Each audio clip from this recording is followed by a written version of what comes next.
based on the experience of my students who get this question wrong, the real strategy you need to follow here is just follow instructions. And we should know that, this is a graph question with a story, and most of the time when we've got these weird graphs and stories, it's what I would call a free points question, right? All we got to do is just read it and go to the right spots in the graph, and the answer should just kind of appear. But what people forget is we're looking for something that's not true. Even though the word not is in big capital letters, as soon as people read choice A, they just kind of jump to that answer and stop realizing what the instruction is, right? So Teresa ran at a constant speed for 5 minutes. Yes, she did. And to be clear, that spot is right here. Because what is her speed for those 5 minutes? It's 7, right? Because this is weird. Normally when we see these graphs, we think of it as the time is on the x-axis, and then the distance is on the x. So they kind of flipped it around a little bit.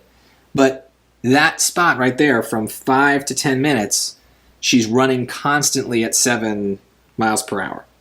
So that is true, but because it is true, it is wrong, right? We want something that is not true.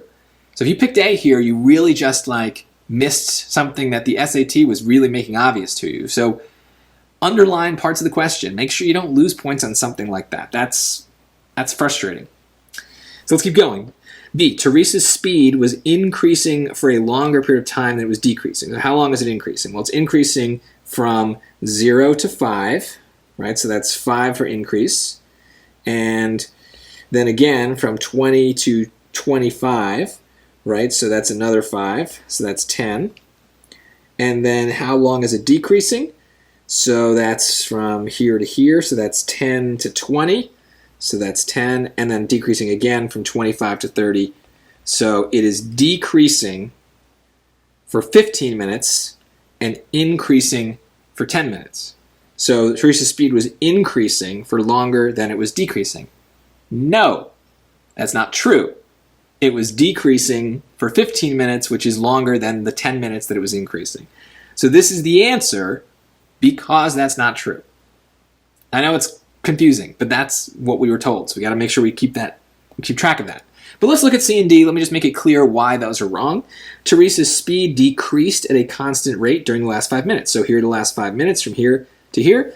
And yes, the speed is changing, but the fact that it's a line tells me that it's a constant rate. So it has a slope, it has a consistent change. So the speed itself is decreasing, but it's decreasing at the same rate. And that's just knowing the definition of a line, basically. D, Teresa's speed reached its maximum during the last 10 minutes. Well, here's the maximum, 8.